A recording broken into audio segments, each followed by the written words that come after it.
Welcome to another episode of the Chiro Hustle podcast. I have my co-host right here with me, Luke Millette.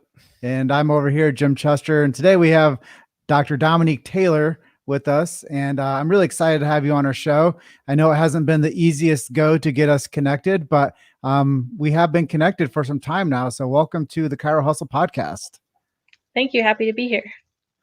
I love what we're doing here because we're shining a spotlight on your story today. And this is a tapestry of the chiropractic profession woven together by the golden thread of the truth of chiropractic. And that's really what we stand for, is keeping the truth of chiropractic alive and well, and being consistent with that. And I think that's more important now more than ever, as the regular mainstream media likes to say, now more than ever. So now more than ever, I'm really excited to have you on our show.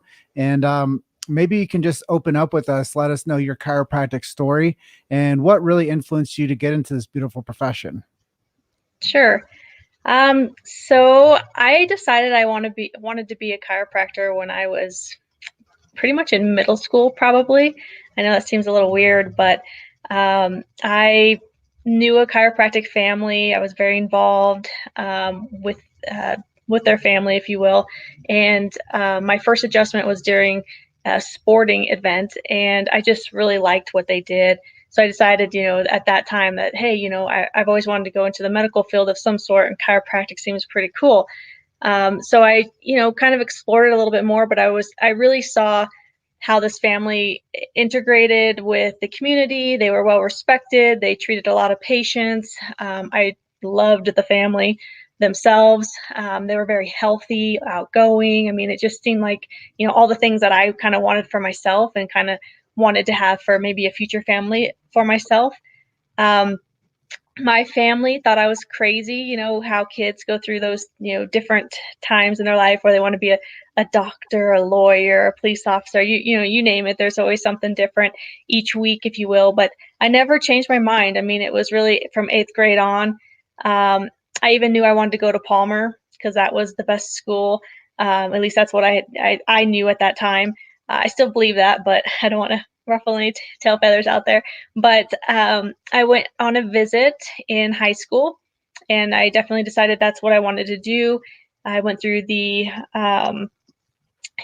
same process everyone else does as far as getting accepted. I knew at the time I was playing, or let me trace back. Once I finished high school, I was offered a softball scholarship, so I knew I was going to play softball for a little while, but I wanted to get to Palmer as fast as possible. So I only played for a year and a half, and I took, all the prereqs I could possibly take to make the transition smoother. Went to Kansas State, finished a few things, and then finished my bachelor's degree, and then went to Palmer. I finished my bachelor's degree because at that time there was certain states that required you to have a bachelor's before you could get your license, and it couldn't be from the institution that you got your DC license or degree from. So at that time, I didn't really know where I was going to be in the United States. I wanted to keep all my options open, so I went ahead and finished my bachelor's first.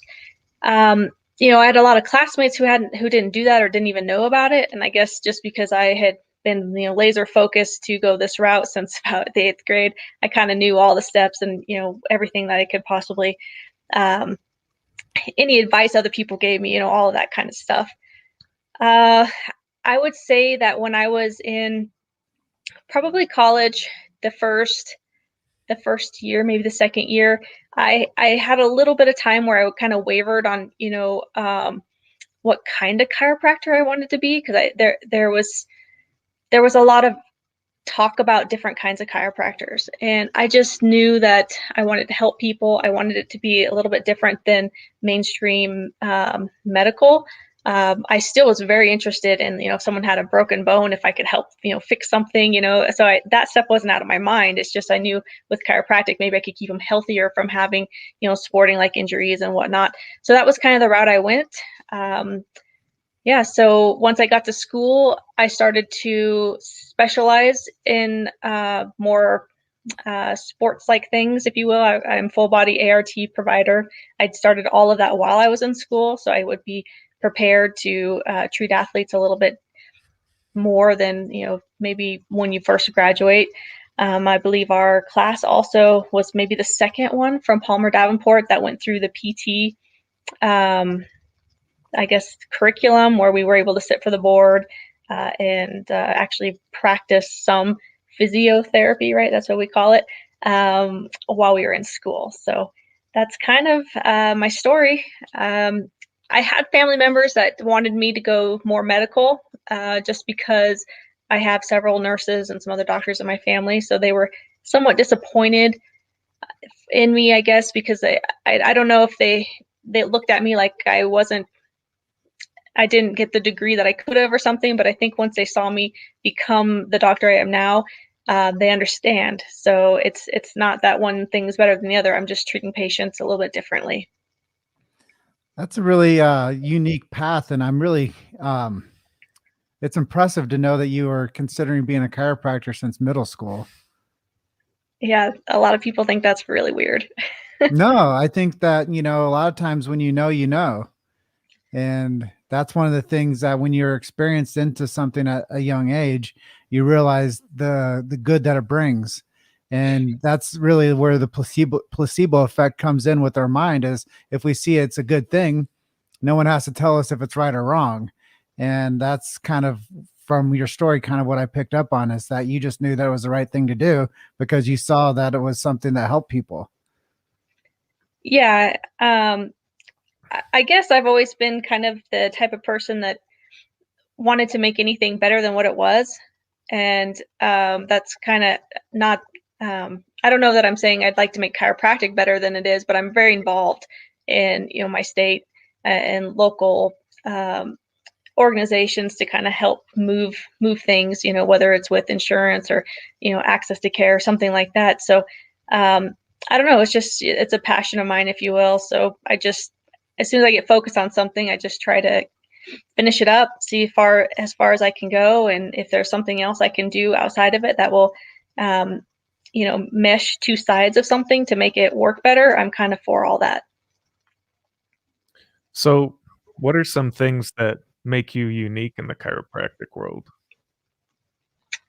Um, I would say one of my goals once I've finished school was to open my own practice. That's not really unique to me. A lot of doctors do that, but I also wanted to be medically integrated.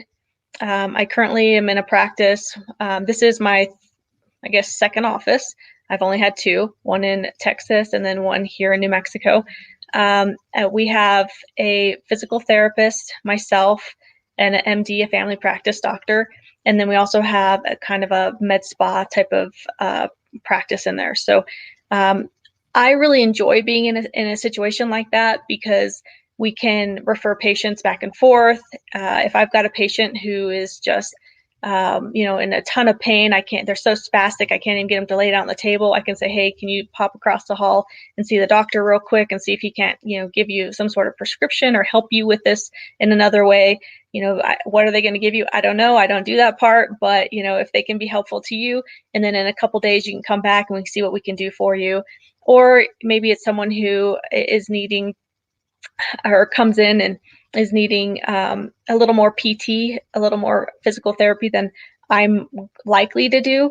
It's easy for me to say, hey, doctor over here, he's got some time, just pop in there real quick. He takes your insurance or, something like that. It just makes the transition extremely helpful for the patient.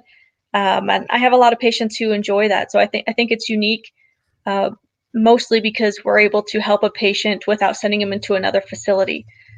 So much so that now, because we've had some of the med spa like services, we've been able to help patients with migraine headaches with Botox. We've been able to help patients with IV vitamin hydration therapies.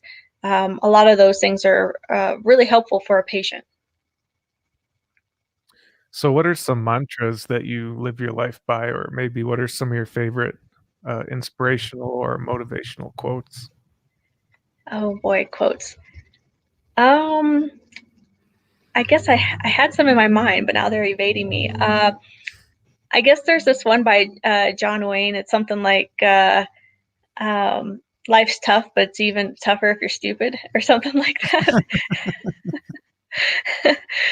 And it makes me laugh. So I say, okay, I mean, I'm not trying to label anyone as, not as smart as someone else, but life's tough. Get over it. Like, put on your boots, strap them up and get going. There's always something to learn. So you got to get out there and figure it out. Yeah, that reminds me of BJ Palmer quote, "Don't take yourself too damn seriously." Yeah, exactly. Yeah. And chances are you're not the expert in whatever it is you think you're the expert in. So there's always someone else out there that knows something or has tried something, that you haven't. So I just try to learn as much as I can to be able to be as helpful as possible. Yeah, I think that when you think about like what gets us motivated and what our mantras are and how we go about our days, um, I know that all chiropractors want to help more people and they all have a servant's heart. And I think that that's something really important when it comes to like being a caregiver and, understanding that the person in front of you might be experiencing something that, needs your expertise in. And I believe that, as I got into the profession, I didn't always like to go to work. I mean, I think that that's something that all of us kind of like get faced with is like showing up. And one of my mantras was always to go forth and serve. And if I just knew that I was out there, living that type of lifestyle, I was going to help more people. And a lot of times you just have to get out of your own way. And I think that that's something else that kind of like resonates with me with this conversation with you today is like, it's not always going to be like the funnest day all the time. But I think that if you just go show up and do your best, that says a lot. Yeah, that's definitely true. I mean, there's a lot of times where there's paperwork. Maybe you have, files that someone's requesting. You don't really want to do all of that because you have other things Exactly. to do, but you do it. Exactly. It's that anytime somebody's like, just send me an email on that, you're like, I don't want to send another email. Yeah. And you get Yep. like, you get thrust into that like stack of like emails now that somebody's like, just email me on that. Yep. Nope, it's true. And I'm actually guilty of that because it's like I'm paying attention sort of. Can you just email me that? And it's like, no, pay attention, learn it, figure it out right now, and then, then move on. So how do you think the world would change if everyone started seeing chiropractors and getting adjusted when necessary? Um, I think people would be a lot more self-aware. I think that in a chiropractic office, um, traditional or advanced or integrated, whatever you'd like to call it, I think they are able to speak to someone who has a different ability to listen, maybe teach them about things that they have questions about that maybe are afraid to ask other providers about. Or I find myself sometimes just kind of, I wouldn't say fishing, but I'm pushing into them a little bit, trying to get more information, right? Because a lot of times we're trying to figure out, why is this happening? How long has it been happening? What are some other reasons why it could have happened than whatever the patient thinks? Because typically um, they're a little off in my experience. And I think that they'd definitely be more self-aware with nutrition, different options for therapies and treatments, a lot of more natural type of things. Now, I know that there's a time and place for everything out there, but if patients um, went to a chiropractor, they might be able to skip some of those steps to feeling better rather than seeing this provider over that provider and get sent to that provider. I find a lot of my patients come in, and I don't know if it's my office, the way I do things, or all doctors or all chiropractors are like this, but I get annoyed when someone tells me they've been to 3 other doctors before they've come to me and something was so simple. It's just listening to them. Or I can't tell you how many times I've found spondylos with a patient who they've been treated for 6 years, who knows how many doctors, and they never did a flexion extension X-ray, a simple flexion extension X-ray, and the person's problem is completely apparent. Whether or not they need surgery or not, that's for a consult with a neurosurgeon. But I've had several have to have surgery, and they've had 6 years of treatment that was unnecessary. Or maybe they could have had, other types of treatments. If we would have just known that was the case, it wouldn't have gotten as bad as it did. Maybe they wouldn't have had to have surgery. So things like that annoy me. So I try to be very proactive. If I think a patient needs imaging, referral, even if it's just getting something authorized, I'm typically the one in my office who does it rather than having staff, because I want to make sure it's done today or tomorrow instead of next week. Where I live, we like to have this saying, or people have the saying, the land of mañana. New Mexico is the land of mañana. We'll get it done. We'll get it done. Well, I like to have it done. I don't like to just talk about doing it. So I think that's kind of how I think patients do best in my office. Absolutely. I think, just listen to what you're saying is, um, people come to chiropractors because they want to feel better, and they don't understand any of the philosophy. They don't really understand what the profession stands for. So when they come in, they're like, well, this person's going to do XYZ, but it has to be a competent practitioner to do a proper exam and to understand that there is a limitation of matter when it comes to the human potential of a person. And if they don't take care of themselves for 40 years and they come in, they want you to adjust away their pain, then you have to do a proper exam, and you have to realize that they didn't come in with the typical body or a healthy body. And that's really what most chiropractors get. And that's what I've seen is a lot of times when a person starts care, you ask them 7 to 10 visits in, they don't even remember what they came in for originally, because they're feeling so good that the original complaint that, or, whatever drove them to the chiropractor, that they were getting misdiagnosed with, or seen 3 physicians for, or, been under care with another practitioner and they weren't getting results. They come to the right fit and they start getting care, and their life starts to change to a point where they feel a lot like they're healing. And I think that that's ultimately what the chiropractic profession wants to lead towards. Like, if everybody were getting checked and adjusted as needed, then we wouldn't find people that were going around the circle and trying to fit in with a certain physician, because I don't think anybody out there really wants to go see a doctor. I mean, I, I can only speak for myself, but if they're like, hey, go see the doctor, but like, no, I would rather go see my chiropractor. But most people that you say you have to go in and get something, they're like, I'm going to go to that one. And they don't even think that chiropractic is an option. And a lot of times the people that are helping them are their family, and they're making decisions based on their past experiences. So they don't even think of chiropractic ever being an option for most things. Like you're talking about earlier, somebody, recovering from migraines.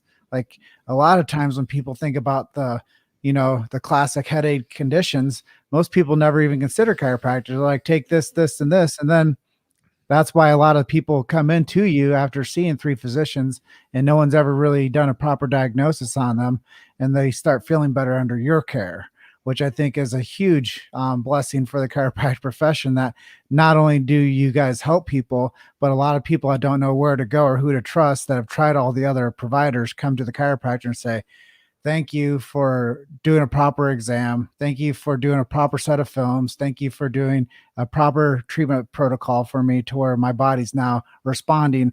And a lot of these things I came in with, this whole suitcase of conditions, are now starting to go away. And honestly, after 7 to 10 visits, you're going to ask them, they're going to be like, yeah, I think I came in for something, but I don't remember. So kudos to you for being somebody that can be a solution-based practitioner.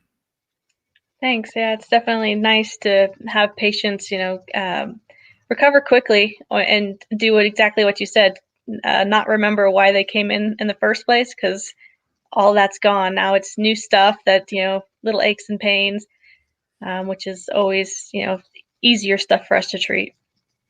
Yeah, I think there's a lot to be said about human condition, and we just have to like really retrain the way that people think about taking care of themselves. Yeah, I agree. I prefer, or I would prefer, if patients would come to us first rather than the second, third, fourth, fifth. And then if they have a experience that was, not super for them, if they would just consider finding another office, because every doctor every person, is different. So you may mesh better in one office versus another, maybe their staff and maybe the doctor themselves. But yeah, definitely finding the right person for you is very important, especially if you're, let's say, an athlete. I mean, you don't want to be at the pediatric chiro's office. Even if you're a young athlete, you still want someone that's got a lot of experience as you grow and you have some different things. But that's kind of my recommendation for people. Just out of curiosity, do you see any famous athletes? I don't currently. When I was in San Antonio, I did a lot of work for the Silver Stars and for the Rampage hockey team. A couple of those guys on the hockey team went professional because the Rampage is semi-pro. But yeah, it's I've seen a few in my day. Mostly I worked with, I guess would be like your Ironman. That was a lot of my athletes. Some of them were pro, but they're not as recognized as some others. Very cool. So where do you see chiropractic going in the next 20 years or so? Well, from what I know from working, locally and on a state level with different associations, I know that change takes a lot of time, right? But small incremental change over time can create big change.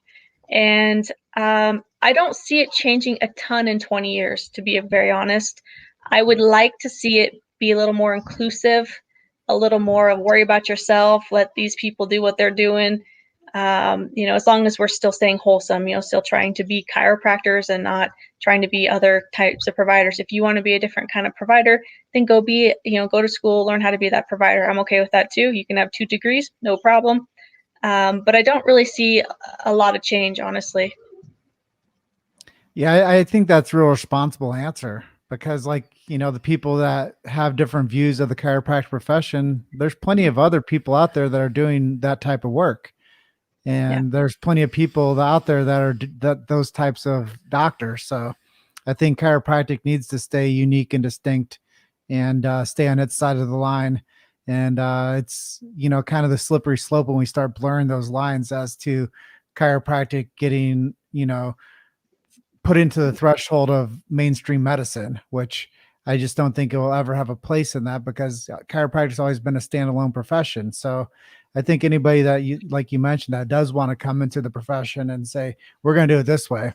Well, yeah, go get a dual degree and you can do what you feel under your other license, or you can refer to somebody that's in your network.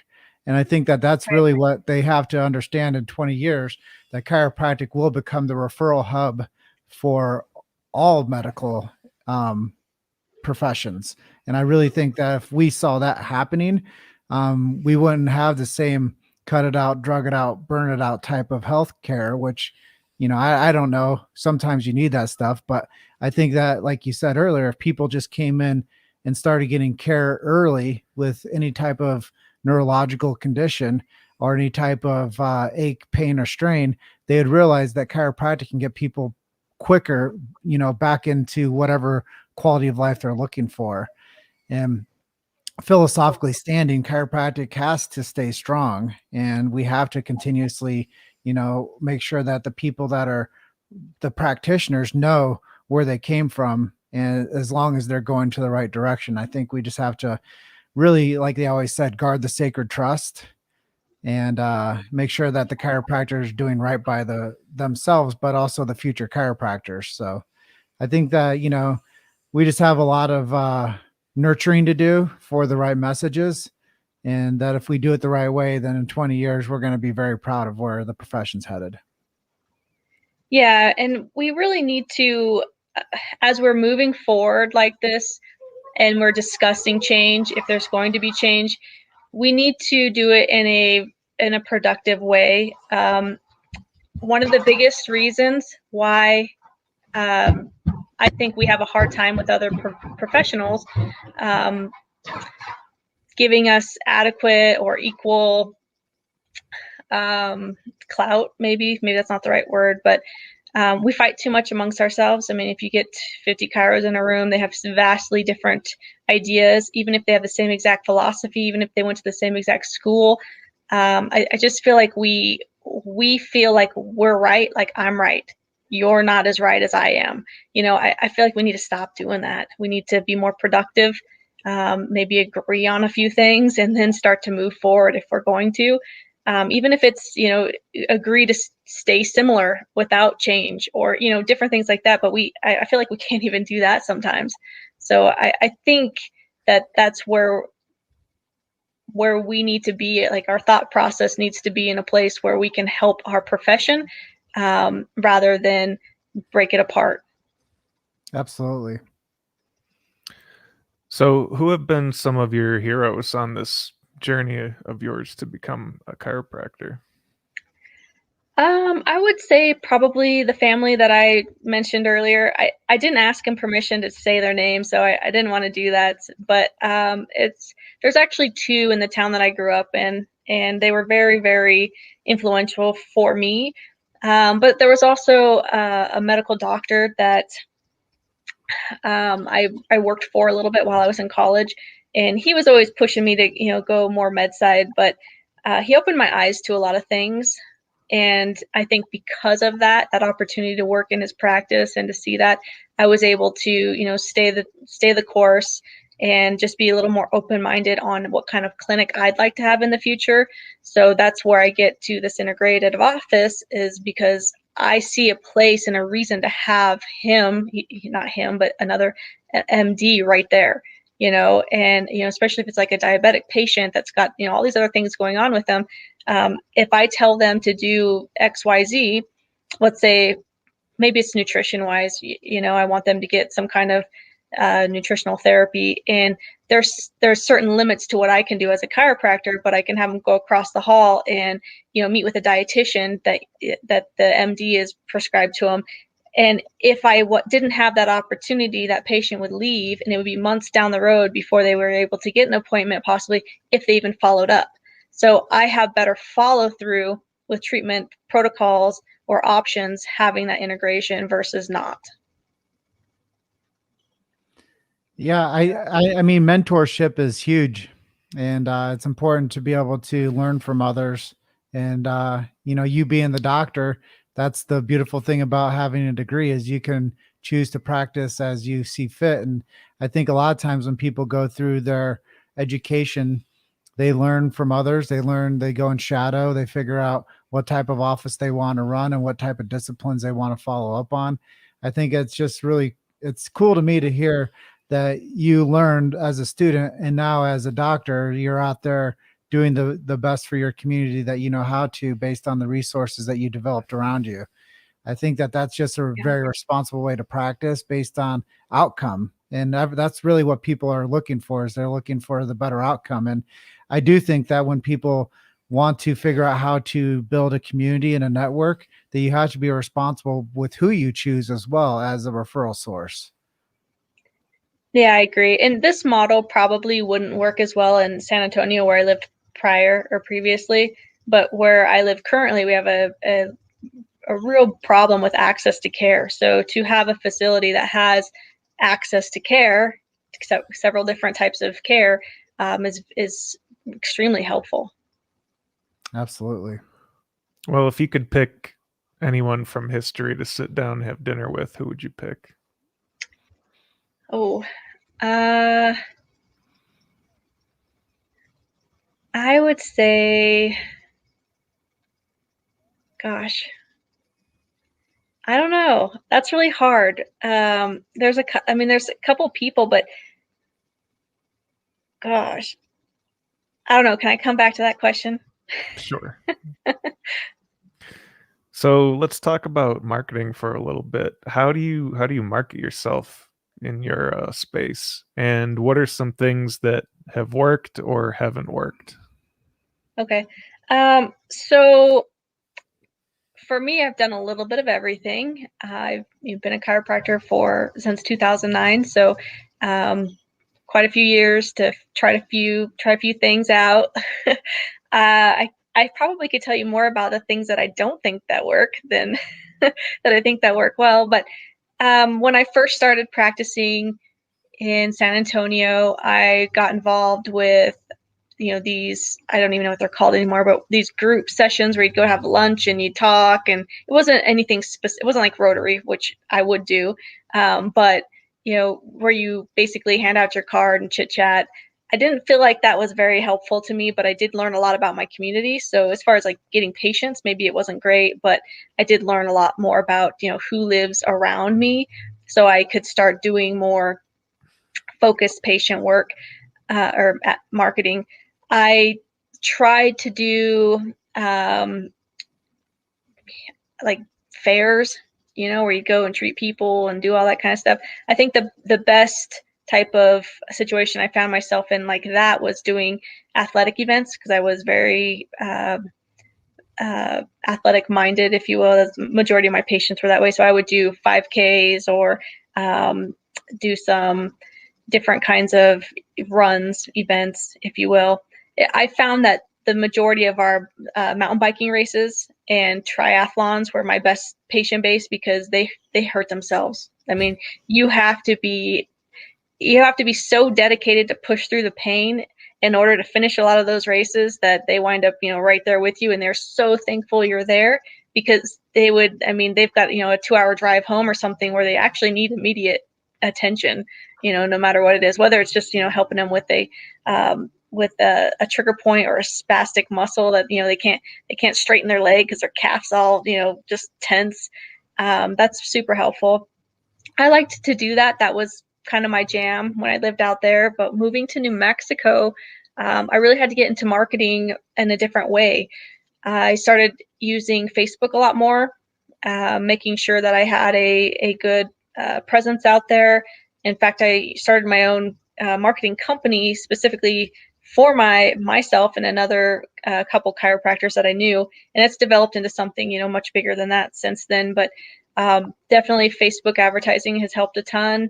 I've done everything from we're doing something crazy in our office, come get a myovision scan, and a consultation, something like that, to more in-depth things, for specific migraines or something like that. But those seem to work really well, and they continue to work. It's always a process of getting your message out to as many people as possible. So right now, especially where I live in a rural area where Facebook is still number one. Not everyone's on Instagram. Not everyone does Clubhouse. I mean, if I asked anyone here if they knew what Clubhouse was, I'd have like 3 hands up probably. So yeah, definitely Facebook. Radio is decent here too. That probably wouldn't work so well in the big city, but those are some of my favorites, if you will. And reactivation, email reactivation of patients, older patients, is huge. A lot of times they get busy doing whatever they're doing, especially in an area like this. We have a lot of ranchers, and sometimes the only time they think to get help or treatment or have a condition looked at is when they can't walk. And it shouldn't be that way, right? So if you can just put a little bug in their ear and say, hey, how are you doing? Is there anything that I can help you with this month? I'd love to make an appointment for you. Typically they will come back, oh yeah, I should have called you a month ago when I fell off my horse, but so here they are coming in. That's definitely helpful. Yeah, I love the strategy. I think that a lot of times when people think about marketing, they think about new. And I love the idea about reactivating people into care again. And I think that most people, if they build a relationship with you and you continuously nurture them and do a nurturing style campaign, they want to come see you. They just busy their lives up, and that's one more thing on their checklist that they need to do. So if you're willing to help them out and to stay in touch with them, I think that that's a really, really smart strategy, especially in a smaller community where you can kind of just give people those digital nudges and say, hey, by the way, we haven't seen you in like 3 months. Here's a great opportunity for us to schedule you, so you don't have to do that for yourself, and we'll just be your advocate. So I think that that's a really cool technique. So you said that these things are working well for you. What did you try when you got out of school, I guess, that you're not going back to? I mean, you said something about screenings. Oh, yeah. You- Those did were you a did you waste go of do time. did you go do those like and expect like it to work? Yeah, kind of, but really what I found from that, I mean, because what do you know when you get out of school? That's what everyone's doing, right? And especially if you join a practice, which I did not do, but, several friends did. And, here I am hearing about them doing screenings and all this stuff. So I was like, oh, it must be working if that's what everyone's doing. So, but you find out that the patient that comes to that is coming for cheap, free care, if you will. They really don't want to follow through. They don't want to. I mean, you might find a few here and there, but I have to say for the most, it's just something. Hey, quick. Hey, I've never been to a chiropractor before, or hey, can you fix this? Can you tape me? Can you? They're just looking for that quick fix right then and there, and they really, it wasn't really helpful for building a practice. It built skills and some communication and some other things which are important, but it didn't get me, 50 new patients through the door. And it's hurry up, right? The whole time you're like, hurry, hurry, hurry. So if you're really trying to reach a patient and have a real conversation, you don't have that much time. So what would be some advice that you would give to a student who's about to graduate?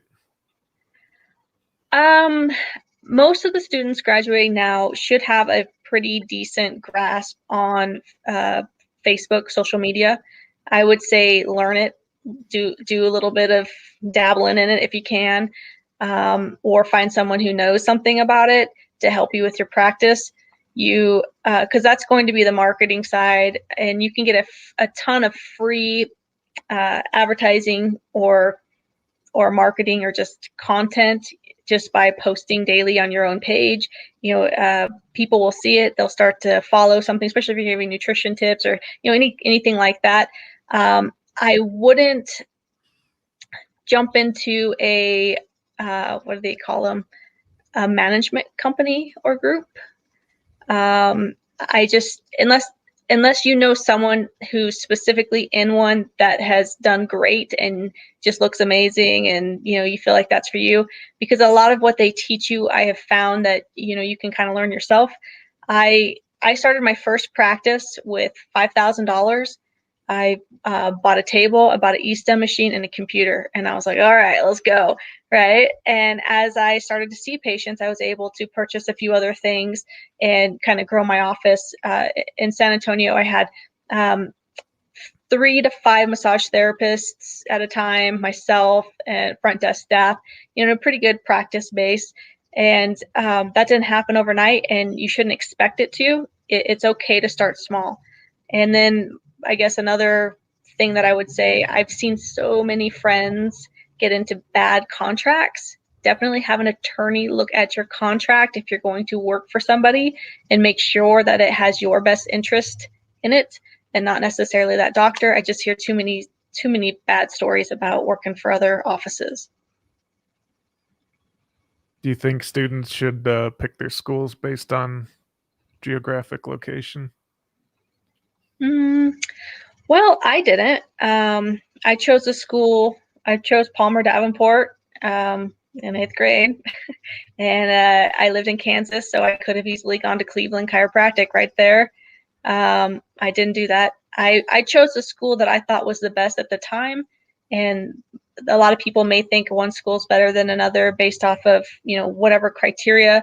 Maybe it's a specific something they're wanting to do in their future with their degree, or maybe they have a strong program, for like a master's or some other type of degree that you're seeking, or even technique possibly. So I would just say pick it based off of what you feel like you're going to want to do in the future. So what do you like to do for fun? What are some things that you read or listen to, and maybe what are some of your hobbies? I'm kind of an outdoors person. I like to mountain bike. I deal with stress and I don't feel like I'm a stressful person. I really don't. But I do know that the more physically active I am, the less stress I have, or at least I feel like I feel good, that euphoric, I guess, maybe.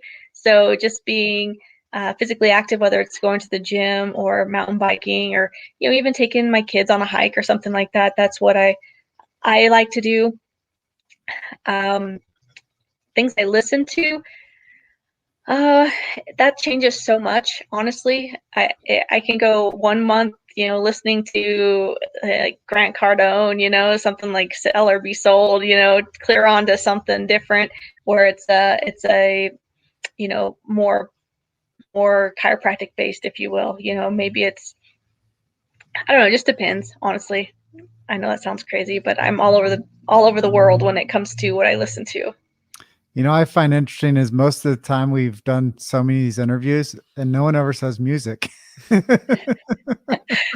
Well, I guess I do listen to music. I have Pandora, and I listen to a lot of different things on that, and then I just have Sirius XM, and I listen to a little more of the teeny bopper stuff. I do have to say I like to Tic Talk every now and then, so maybe that's something I like that's a little different than everyone else.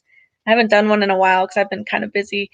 When I am not busy, I find things to make me busy, which completely, my husband hates that. He's like, you're not busy enough. You need to do something. So I create stuff. So if you ever see me TikToking a lot, it's because I've got some time on my hands. Well, we're getting close to the edge of this interview, but before we ended this, I wanted to circle back to who would you like to have dinner with? Someone from history, if you thought of anyone. That's really hard. I don't know. Honestly, I don't know. I could just throw out a random name that maybe wouldn't be as meaningful, but I have to say someone that I really look up to and that has helped me a ton, that I don't get to talk to with all the time, that I would like to, is my grandmother. My mom's mom, she's still alive and everything. I haven't had the time to sit down and learn more about her life. And I really would like to, because she's the foundation of how I got to where I am. My mom, she had me as a teen. So she didn't finish high school. She wound up getting her GED years later. And then years later, when I was in middle school, she started nursing school. So I am actually the first person in my family to go a traditional college chiropractic, have a degree even, so it's the strength that my grandmother gave my mom that gave to me, and then my two sisters who also have, went into the medical field, I think is really cool. So I would say I need to get to know her better. Great answer. Yeah, that's really sweet, really special. Well, Dr. Dominique, is there anything we didn't ask you that you'd like to share with our audience today before we wrap it up? I don't know. Just if you have an idea in mind or you have a goal, stay the course, get it done. That's really good wisdom. Well, we just want to thank you for being our guest today. I'm happy we were able to connect with you and get a good, strong internet connection. I know last time we talked, you had a windstorm came through, and we were able to get you back on our schedule again. But thank you so much for your time. Thank you for sharing your story. And we just want you to have a great rest of your day. All right. Thanks, guys.